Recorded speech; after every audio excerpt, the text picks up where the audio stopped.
नमस्कार, मी सुचिता कुलकर्णी. आपण पाहत आहात जागतिक न्यूज चॅनल. पाहुयात आताची ठळक बातमी. नाशिक नवीन सीबीएस जवळ रिक्षास जोरदार धडक. नवीन सीबीएस बस स्थानकात प्रवेश करण्याआधीच सिग्नल ओलांडून बसने रिक्षाला जोरदार धडक दिल्याने रिक्षा पलटी झाली. रिक्षामध्ये फक्त रिक्षा चालक होता. सुदैवाने मानवी जीवितहानी नाही.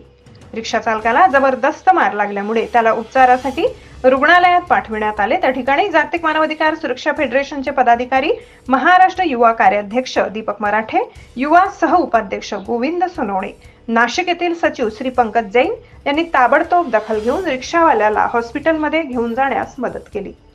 प्रतिनिधी गोविंद सोनवणे, नाशिक. ताजा घडामोडी पाहण्यासाठी जागतिक न्यूज चॅनलला सबस्क्राईब करा, शेअर करा आणि बेल आयकॉन दाबायला विसरू नका.